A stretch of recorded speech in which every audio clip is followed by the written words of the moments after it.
오늘 저는 역사적으로 이 11장에 잠깐 나왔다가 사라지는 우리아라는 인물을 통해서 함께 은혜를 나누기 원합니다.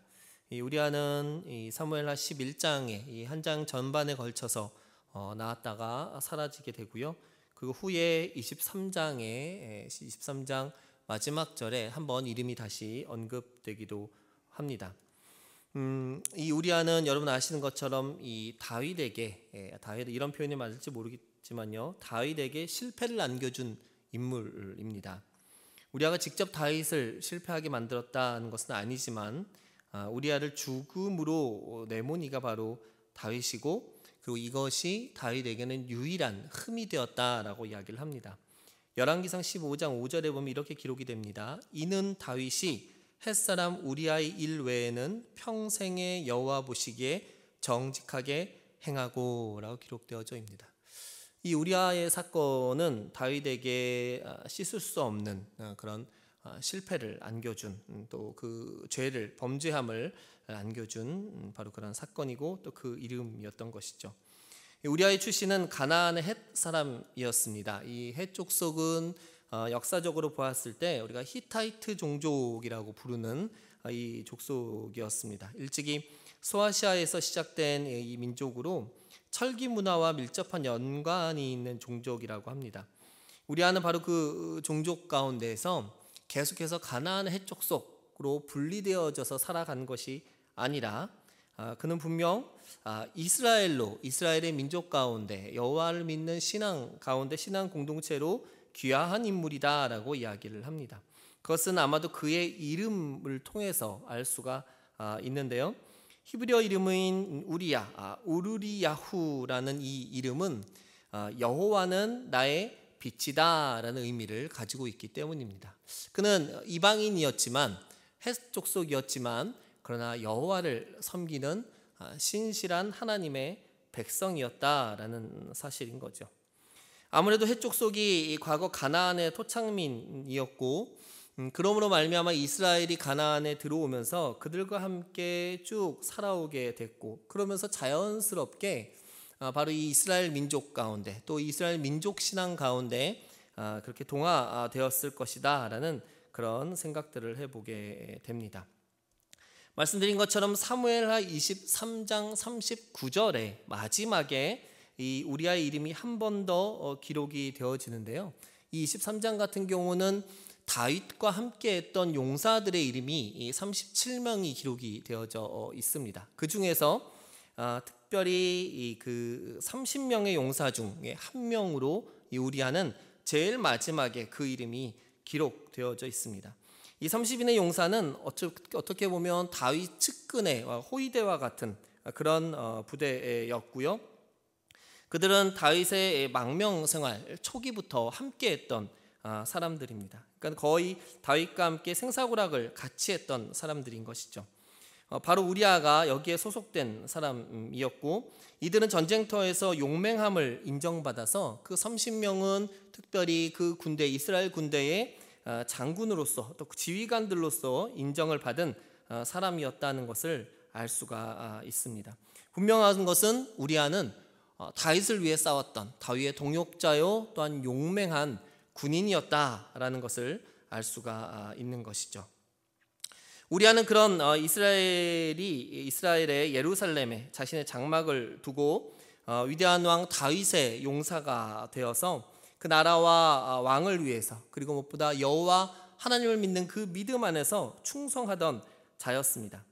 성경에 보면은 우리아를 향하여서 헷 사람 우리아라고 이야기를 하고 있죠. 굳이 그가 헷 사람이라는 것을 밝히고 있다는 것은 그의 출신 성분을 강조할 수도 있겠지만, 오히려 그가 더 어떤 이들보다 의롭고 그리고 분명한 믿음 가운데 정의로운 사람이었다라는 것을 강조하는 것이 아닌가 생각할 수가 있는 것이죠. 다시 말하면 이방인 헷 사람이지만 그러나 그 누구보다 하나님을 충성스럽게 섬겼고 다윗 왕과 이스라엘을 위해서 싸운 의롭고 정의롭고 그리고 충성된 종이었다라는 사실들을 그의 명칭을 통해서도 살펴볼 수가 있다라는 겁니다. 이 우리아라는 인물은 인간의 시각으로, 우리의 그냥 일반적인 그런 시각으로 볼 때 참으로 억울하고 불쌍한 인물이다라고 할 수 있습니다. 그의 인성은 분명 말씀드렸던 것처럼 의롭고 선한 자였을 겁니다. 다윗을 어려울 때부터 함께 했고 따랐고, 그리고 다윗의 하나님을 자신의 하나님으로 믿고 따랐던 자인 것이죠.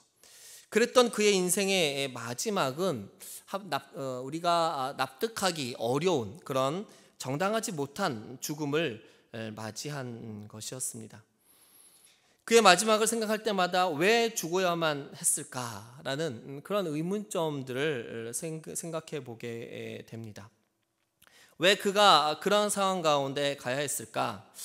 혹시 그의 아내 밧세바와 언제 결혼을 하였는지 성경에 나오지 않기에 알지 못합니다. 하지만 그들에게 아이가 없었다는 것을 보면 결혼한 지 그렇게 오래되지는 않았을 것이다라는 생각이 듭니다. 왜냐하면 특별히 성경에도 특별히 우리아와 밧세바에게 하나님께서 태의문을 닫으셨다라는 이야기도 없었고요.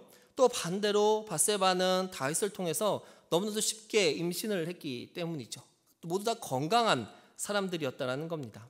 거의 신혼에 가깝지 않았을까라는 생각을 해보게 됩니다. 그렇다면 그가 어떻게 전쟁터에 나가게 됐을까?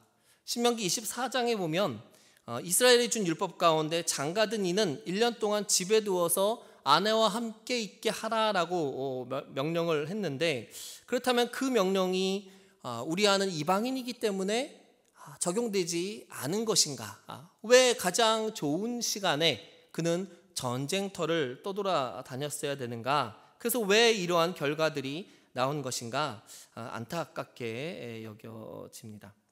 이런 생각들을 하면서 우리아는 아내와 결혼했지만 다윗의 한눈에 반할 만큼의 그런 아리따운 아내였지만 그는 여전히 하나님 앞에서, 그 나라 왕 앞에서 스스로를 절제한 사람이었던 것 같다라는 생각도 해보게 됩니다. 이런 생각들을 요즘 말로 얘기하면 뇌피셜이라고 이야기를 해요.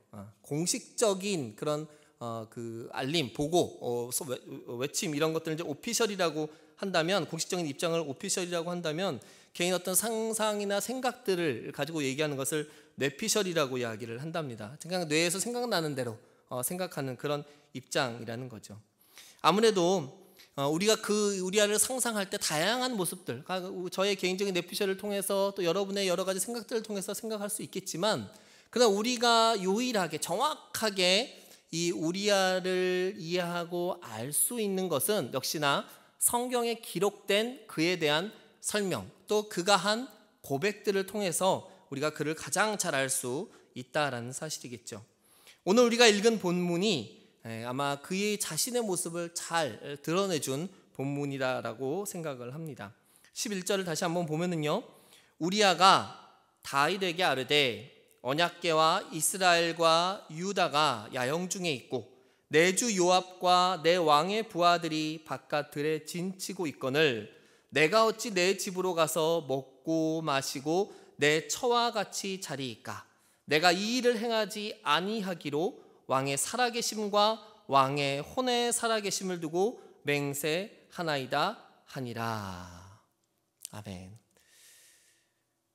우리아의 가장 큰 고백은요, 오늘 제목을 제가 그렇게 잡았는데요, 어찌하리까라고 잡았습니다.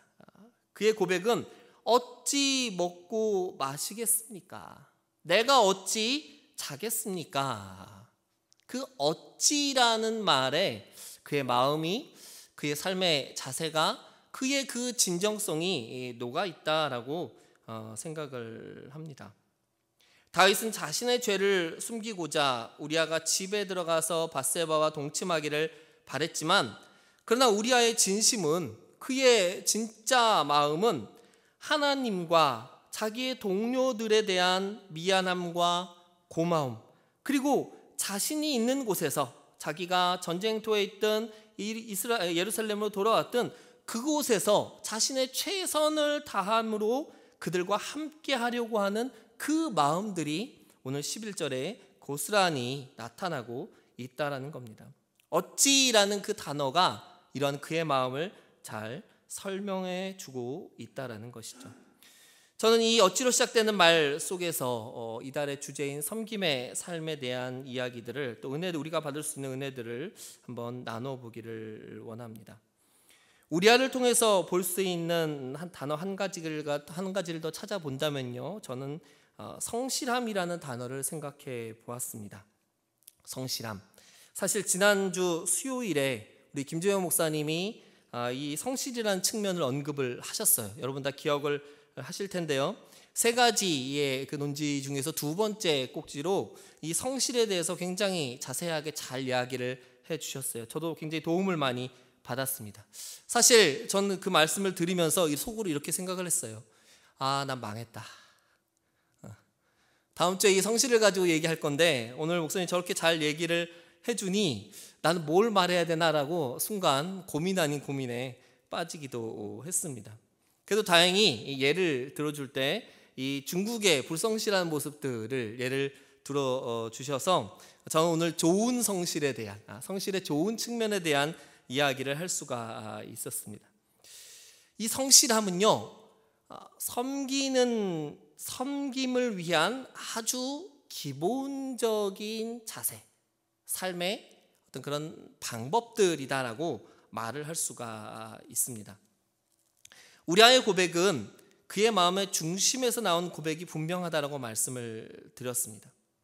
그의 고백을 통해서 바라볼 때 그의 마음의 중심에는 언제나 자기 개인의 편안함보다는 철저하게 이타적인 자세가 있음을 알 수가 있습니다. 항상 그랬다라는 것이죠. 항상 그런 마음과 그러한 삶의 자세들, 제가 표현하고 싶은 성실의 모습들이 유지되어져 왔다라는 것입니다. 성실이란 단어는 명사로서 정성스럽고 참되어 거짓이 없는 것이다 라고 이야기를 합니다. 또 이게 동사로 성실하다라고 말할 때는 성격이나 행동이 바르고 어떤 일을 위해서 온 힘을 다하다라고 이야기를 합니다. 우리 아가 정성을 다하고 참되려고 하고 거짓이 없게 하려는 것은 바로 여호와를 믿는 믿음을 통해서 그가 속한 민족, 국가, 그리고 왕에 대한 신뢰의 성실함이었던 거죠. 이것들이 항상 그의 삶의 최우선에 있었고 그것을 뒤로 미루고 자신의 편안함과 유익을 추구할 만한 그런 사람이 아니었다라는 사실입니다. 만약 그 마음에 자기 개인의 편안함을, 스스로를 위한 마음이 있었다면 다윗의 거듭되는 권고에 마지 못해서 정말 이건 내 뜻이 아닌데 왕의 명령이라는 그런 핑계를 삼아서 그가 집으로 들어갔을 것입니다. 하지만 한결같았던 그의 마음은, 그 마음의 진정함은 집에 있는 것이 아니라, 집에 들어가 쉬는 것이 아니라 여전히 전장 가운데 있는 하나님의 언약궤와 동료들에 대한 생각이었던 것이죠. 그가 보여준 성실함의 증거다라고 이야기를 할 수 있습니다. 우리를 통해 섬김은 이 성실함으로 이루어진다라고 저는 말하고 싶습니다. 그러한 삶의 성실함이 사람들을 더욱더 섬길 수 있게 하는 것이고, 나라를 섬기게 할 수 있는 것이고, 민족을 섬기게 할 수 있는 것이고, 더 나아가 하나님을 섬길 수 있는 힘이요 원동력이 되었다는 사실이죠. 최근 이 코로나19로 인해서 우리나라가 처음에는 굉장히 배척을 당하다가 지금은 세계적으로 제일 핫한 국가가 되었습니다. 가장 인기 있는 국가가 되었고 유명해지고 인정받고 있는 국가가 되었습니다. 그러므로 대한민국 국격이 올라가고 있는 것도 또한 사실이죠. 또 이번에 총선도 안전하게 치러졌다고 해서 오늘까지, 제가 아직 들어오기 전까지 뉴스를 못 봤는데 오늘까지 확진자가 없으면 총선 방역도 잘했다라고 판결이 결과가 나온다라고 이야기를 합니다. 이 일을 위해서 참으로 많은 분들이 수고를 하고 노력을 해 주셨어요. 저희가 교육자들이 지난주에 목사님 따라서 덕분에 챌린지도 우리도 같이 했었는데 그 중에서 가장 유명해진 분이 한 분이 계신데 그분이 바로 여러분도 아실 만한 그 정은경 중앙방역대책본부장입니다. 또 그 질병본부에 있는 많은 사람들이 세계적으로 잘 알려지게 되었죠. 국민들의 신뢰를 온몸으로 받고 있고, 이분은 차기 WHO 사무총장으로 보내야 된다라는 이야기도 나오기도 합니다. 항상 국민들 앞에 나와 담담하고 차분하게 리포팅을 하는 그런 모습에 사람들이 거의 빠져들게 되었죠. 잠을 못 자고 날로 초췌해지는 모습에 국민들이 그분의 건강을 걱정하기 시작했고요. 머리에 늘고 있는 흰머리까지 걱정해주는 그런 상황들이 나오기도 했습니다. 한 번은 브리핑 중에 그 기자회견 시간에 한 기자가 그렇게 물었습니다. 국민들이 본부장님의 건강을 걱정합니다. 어떠십니까? 잠은 잘 주무십니까? 이 말에 그렇게 대답을 했다 그래요. 네, 1시간 이상은 잡니다. 우리 아이를 통해서 성실의 이야기를 했는데요. 저는 오늘날 우리를 살아가는 사람들 가운데 성실함으로 사람들을 섬기는 모습들을 이분들의 모습을 통해서 한 번 더 살펴보게 된 것이죠. 이들의 성실함은 어디에 있습니까? 그들은 오직 이 바이러스를 빨리 퇴치하고 치유하는 것에 그 목적이 있고, 그것을 위해 묵묵히 그들이 최선을 다해 달려가고 있다는 것, 이게 이들의 성실함의 모습이고, 그 성실함이 결국은 이 나라를 더 나아가 세계까지 영향을 미치고 있다라는 사실인 겁니다. 성실하게 섬기는 자들은요, 쉽게 흥분하지 않습니다. 지금 감염자가 굉장히 많이 줄어들었지 않습니까? 많은 사람들이 흥분하기 시작했어요. 야, 우리 이제 줄어들어가고 있어요. 10명 이하로 줄어들어가고 있어요. 10명 안팎으로 좀 줄어들어가고 있어요. 어제도 14명이 나왔는데 12명은 해외 확진자들이래요. 국내는 2명밖에 없어요. 굉장히 흥분할 때 이분들의 표현은 그거였습니다. 차분하게, 그래도 아직 멀었습니다. 흥분하면 안 됩니다. 언제 터질지 모릅니다. 라고 오히려 사람들을 진정시키고, 지금 우리는 이 길을 계속해서 가야 합니다. 이전보다 더 확실하고 강하게 방역을 하면서 우리가 가야 합니다. 라고 말을 한다라는 겁니다. 스스로의 모습들, 또 공치사도 할 수 있을 것입니다. 그러나 스스로를 드러내는 것보다도 순간의 흥분이 그들이 해온 일들을 망칠 수 있다라는 그런 사실을 더욱 경계하고 묵묵히 이전에 해왔던 자신의 일을 계속해서 함으로써 국가와 국민을 섬기는 바로 그러한 진실한 모습들을 우리에게 보여준 것이지요. 이런 상황에서 1시간 이상 잡니다라는 그 말은요, 저에게 어찌 내가 더 잘 수 있겠습니까? 라는 말로 들립니다. 정본부장이나 그와 함께 일하는 그 이들의 마음이 바로 이러한 마음이 아니겠는가. 이전에도 계속해서 일을 했고 지금도 해야만 하고 앞으로도 해야 될 그들의 일을 온전히 수행함으로써 추구하는 목표를 이루기 위해 달려가는 그 모습에 우리가 함께 박수를 보내주었으면 좋겠습니다. 섬기는 자는요, 그렇게 성실함으로 성실한 자들이 섬길 수 있다라는 것을 우리는 알게 됩니다. 그렇다면 그들이 왜 어떻게 이렇게 성실한 길을 갈 수가 있을까요? 성실히 섬길 수 있는 능력들이 있을까요? 그것은 그들을 이끌어가고 있는 분명한 힘이 있기 때문일 겁니다. 그 힘을 저는 오늘 여기서 사명이다라고 이야기를 하고 싶습니다. 사명을 통해서 성실함이 이루어지고 성실함을 통해서 온전한 섬김이 이루어진다는 겁니다. 우리아에게 사명은 충성이었습니다. 여호와께 충성하고 왕에게 충성하고 그리고 자신의 동료들을 향하여서 충성하는 바로 그 마음이 그를 지배했고 그를 이끌어갔고 그로 하여금 달려가게 했다라는 겁니다. 그러하기에 그는 자신의 편안함을 위해서 집으로 갈 수가 없었다는 것이죠. 여전히 그는 그 마음 때문에, 그 충성스러운 마음 때문에, 그리고 그 사명 때문에 문에서 자도 길거리에서 자도 더럽고 지저분한 곳에 있어도 그가 그곳에서 능히 모든 것을 감당할 수가 있었다라는 겁니다. 앞에서 말씀드린 일하는 의사들, 방역 담당자들, 질병과 관련된 모든 이들을 붙잡고 있는 것 또한 바로 이러한 사명이다라고 생각합니다. 그들의 사명이 사람들을, 환자들을, 국가와 민족을 섬기게 했다라는 사실입니다. 사명이 그들을 섬김의 자리에 서 있게 합니다. 사명이 섬김의 사역을 온전히 감당하게 하고 있습니다. 그리고 그 사명이 그들에게 기쁨이 된다는 겁니다. 사명을 온전히 행함으로 그들은 기쁨을 경험하고 있다는 겁니다. 어려운 환경 속에서도 기뻐할 수 있고 그 일을 이루어냄으로써 얻어주는 그 기쁨은 그 어떤 것과도 바꿀 수 없다라는 사실이죠. 우리아는 집에 들어가라는 다윗의 그 명령에도 불구하고 그리고 문에서 그의 부하들과 함께 왕궁의 문에서 잠을 잤습니다.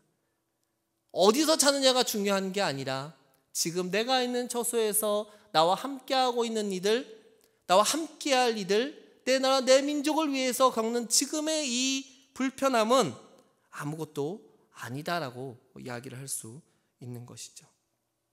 그것이 그의 사명이기 때문에 더 많은 부분, 나라와 민족을 위해 자기가 섬기고 그렇게 성실하게 달려가야 되기 때문에, 그리고 이것이 지금 내가 하고 싶은 일이고 내가 해야 될 일이고 그리고 내게 가장 기쁨이 되는 일이기 때문에, 그리고 그것이 나의 사명이기에 우리아는 더 큰 행복을 경험했을 것이다 라고 감히 이야기해 봅니다.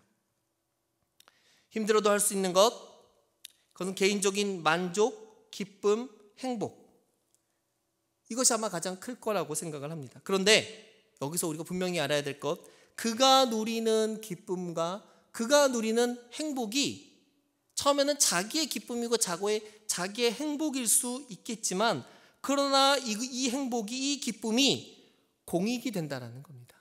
다시 말하면 나만 기쁜 게 아니고 나만 행복한 것이 아니고 우리 모두를 함께 행복하게 만드는 일이다라는 사실인 거죠. 여기에 확신을 가지고 이 일에 사명을 가졌기 때문에 우리아는 그 불편한 모든 것들을 감수할 수 있었던 겁니다. 자기가 기뻐하고 자기가 만족하는 일들은 굉장히 많이 있어요. 극단적으로 여러분 도둑을 생각해 보세요. 내가 물질을 갖고 싶어서 다른 물건 훔쳐왔어요. 얼마나 기뻐요. 안 들키고 잘 가져왔어요. 얼마나 행복해요. 근데 그것은 그냥 그 도둑 개인의 기쁨일 뿐입니다. 내가 기쁘다고 이게 공익이 아니라는 거예요. 내가 행복하다고 모든 사람이 다 행복한 게 아니다라는 겁니다. 우리의 삶에서, 우리의 언어에서, 우리의 행동에서 나를 위한 기쁨인가? 나를 위한 행복함인가? 아니면 우리 모두를 행복하게 만드는 것인가? 라는 것을 구별할 수 있어야 됩니다. 우리아가 보여준 그의 행복은, 그의 기쁨은 철저한 그의 성실함과 사명이 이끄는 섬김의 사역이었습니다. 그의 그러한 삶을 통해서 더 많은 사람들이, 더 많은 민족이, 동료들이 행복할 수 있게 되었다라는 사실이죠. 섬기는 사명은 철저하게 이타적인 겁니다. 내가 기쁘긴 하지만 그러나 그 목적에는 내가 아닌 남이 있습니다. 다른 사람이 있는 것이죠. 우선은 남을 행복하게 해주는 것입니다. 이웃과 공동체가 더 나아가 하나님을 기쁘게 하는 것입니다. 이것이 섬김이고 이를 위해 사명을 가져야 하는 것입니다. 내가 아닙니다. 하나님이고 이웃이고 공동체라는 사실을 여러분 기억하시기를 바랍니다. 그런데 이 사명을 통해서 앞에서도 얘기했지만 우리가 행복해질 수 있다는 겁니다. 이타적이라고 해서 내가 불행해지는 것이 결코 아니라는 것이죠. 우리아가 다윗의 희생양이 되었습니다. 때로는 어리석게 보이는 그러한 죽음을 맞이했지만 하나님이 보시기에는 어떠했을까? 이 생각을 또한 해보게 됩니다. 하나님의 평가는 분명 우리의 평가와 다를 것입니다. 우리가 제3자의 입장에서 우리아를 보았을 때 그의 죽음은 정말 억울하고 정말 뭔가 복수를 해야만 하는 그러한 마음이, 그러한 감정이 들끓어오르게 하지요. 하지만 우리아 입장을 한번 생각을 해봤어요. 우리아는 어떻게 죽었을까? 우리아는 어떤 죽음을 맞이했을까요? 우리아가 전쟁터에서 죽을 때 그의 마음은 어떠했을까요? 또 한 번의 뇌피셜을 동원해 봤습니다. 정말 그가 불행했을까요? 우리아 1인칭의 입장에서 봤을 때 정말 그가 불행했을까? 아닌 것 같아요. 좀 억지가 있는 표현일 수 있겠지만 우리아는 전쟁터에서 가장 행복하게 죽지 않았을까라는 생각을 해봅니다. 하나님께서 우리아를 향해서 아마 특별한 은혜를 주셨던 것 같아요. 성경에 기록된 거로 한해서 보았을 때 하나님이 주신 그 특별한 은혜는 우리아로 하여금 아무것도 모르게 한 은혜입니다. 그 모든 배후 세력과 일이 돌아가는 것과 아내의 부정과 왕의 배신과 이 모든 것들을 모르게 하는 은혜를 주셨던 거죠. 어쩌면 하나님이 우리아를 너무나도 사랑하셨기에 그가 이 땅 가운데 살아가면서 한 사람의 원수도 만들도록 놔두지 않았을 것입니다. 그의 마지막 가지고 간 기억에는 그가 충성을 바치고 싶었던 왕이 있었을 겁니다. 그리고 그 왕이 믿고 의지했던 바로 하나님이 있었을 겁니다. 그리고 같이 죽었지만 그러나 함께 싸웠던 용감한 동료들, 부하들, 그 자기의 리더들이 있었을 것입니다. 또 집에는 아름답고 사랑스러운 부인이 자신이 들고 갈 승리의 깃발을 들고 또한 함께 기뻐하고 그 기쁨을 기다리고 있었을 것이라 믿었을 것입니다. 우리아는 가장 행복한 죽음을 맞이했을 것입니다. 비록 어느 순간 어디선가 날라올 활과 휘둘러질 칼에 맞아 쓰러졌을지라도 아무런 느낌도 생각도 없이 그렇게 순식간에 그의 생명이 사라졌을지라도 그렇게까지 달려왔던 우리아의 인생은, 그의 삶은 가장 행복한 사나이, 이 땅 가운데 하나님 안에서 가장 행복한 사나이의 마지막을 맞이했을 것이라 믿고 싶습니다. 만약 그가 행복한 척, 사명이 있는 척, 억지로 섬기는 척 하는 것이 아니었다는 것을 분명히 알고 있죠. 만약 그가 그런 마음들을 가지고 있었다면 그는 그런 삶을 살지 못했을 것입니다. 아마도 하나님 앞에 섰을 때 속았다 라는 것을 알게 되겠죠. 하지만 하나님께서 그를 특별히 사랑하시고 그에게 더 큰 위로로 또한 영생의 평안함을 허락하셨을 거라 믿습니다. 이런 행복한 끝을 맞이했으면 좋겠습니다. 성실함으로 우리 섬김의 사명을 다하고 기쁨 가운데, 감사함 가운데, 그리고 행복함 가운데 우리 인생의 마지막이 이르렀으면 좋겠습니다.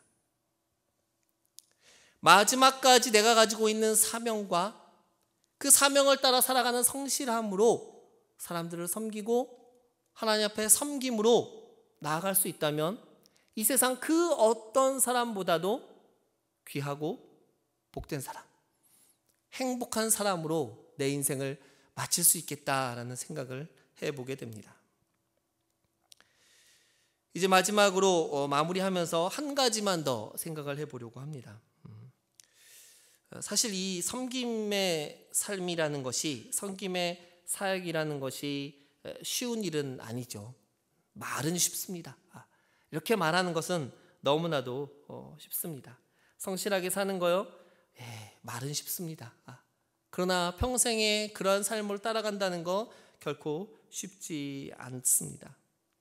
이 삶은요, 어떻게 보면 좀 피곤한 삶일 겁니다. 우리 인생이 피곤해져야 되고 또 나만 피곤한 게 아니라 나와 함께하는 사람들이 함께 피곤함을 느낄 수가 있습니다. 약간의 고통을 경험할 수도 있을 것입니다. 그러나 나는 그 삶을 선택했기에, 나는 그 삶의 가치를 알기에, 내가 그것을 향하여 달려가기로 맹세했기에 능히 이길 수 있지만, 그러나 옆에서 함께 느껴야 될 나의 가족들, 나와 함께하는 사람들은 어떻게 해야 될까요? 어찌 생각해보면 우리아의 아내였던 밧세바에게도 약간의 동정심이 갑니다. 그런 남편의 성향을 잘 알았겠죠. 우리아의 그 성향을 인정하면서도 아마 밧세바 입장에서는 참 많이 힘들지 않았을까요? 다윗의 용사이기 때문에 항상 전쟁터에 떠나 보내야 됐을 겁니다. 항상 혼자 있어야 됐을 겁니다. 항상 힘든 시간을 혼자서 경험해야 됐을 것입니다. 그녀는 고멜과 같은 음란한 여인이 결코 아니었습니다. 그러나 분명한 것은 그도 사람이었다는 거죠. 연약한 사람이었다는 겁니다. 떨어져 있는 남편이 그립고 전장에 떠나보는 남편이 많이 걱정이 되었을 겁니다. 그렇게 살아가는 그 삶이 무서웠을지도 모릅니다. 다윗과의 문제는 분명 잘못된 죄이지만 그렇게 다른 사람을 우선으로 하고 섬김의 삶을 살고자 하는 그 사람들과 함께하는 이들에게는 많은 갈등과 어려움도 존재했다라는 겁니다. 그게 저일 수도 있고 그게 여러분일 수도 있다라는 겁니다. 어떻게 이 문제들을 해결할 수 있을까요? 멋있게 섬기는 삶으로 끝나는 것이 아니라 그로 말미암아 나와 함께하고 있는, 나와 가까운, 나와 함께하는 나의 삶, 나의 가족들, 나의 배우자들, 나의 자녀들, 나의 부모들, 함께하는 공동체의 동료들을 향해서 어떻게 이 상황들을 우리가 이해받고 함께 용납받을 수 있을까요? 특별한 방법은 없을 것 같습니다. 그러나 가장 좋은 것을 하나 이야기하라고 한다면 어떻게든 우리가 같이 한 마음을 가지는 겁니다. 같은 사명을 가지는 것이죠. 두 사람이, 가족들이, 그리고 공동체가 함께 뜻을 이루어서 함께 발걸음을 맞춰서 걸어가는 겁니다. 4월의 주제는 섬김입니다. 네, 잘 들으셨죠? 원하는 사람만 해주십시오. 그렇게 사십시오. 이게 아니라는 거예요. 함께 가야 한다는 겁니다. 조금 늦게 가더라도, 조금 많은 일을 못하더라도, 조금 덜 사역의 열매가 나올지라도 함께 한다면, 함께 이해한다면, 함께 용납한다면 우리가 더 좋은 열매들을 맺을 수가 있을 겁니다. 여러분 가정에 혹시 여러분의 남편이, 여러분의 아내가, 여러분의 자녀가 이런 삶을 살겠다고 한다면 여러분 어떻게 하시겠습니까? 뭐라고 이야기해 주시겠습니까? 동의해 주시고요, 격려해 주시고요, 함께 응원하시면서 그래, 나도 함께 가자, 그렇게 고백하면서 우리의 삶이, 우리 가정이, 여러분의 가정이 더 행복해지기를 소원합니다. 돈이 많고 물질이 많아서 행복한 것이 아니라 하나님을 기쁘시게 하는 사명으로 하나님 앞에 나아갈 수 있는 저 여러분의 삶이 되어지기를 소원합니다. 우리 모두 그런 행복함으로 우리의 가정들이, 우리 개인들이 이 섬김의 사역들을 성실하게 사명을 가지고 끝까지 달려가기를 소원합니다. 이 시간 함께 기도하겠습니다.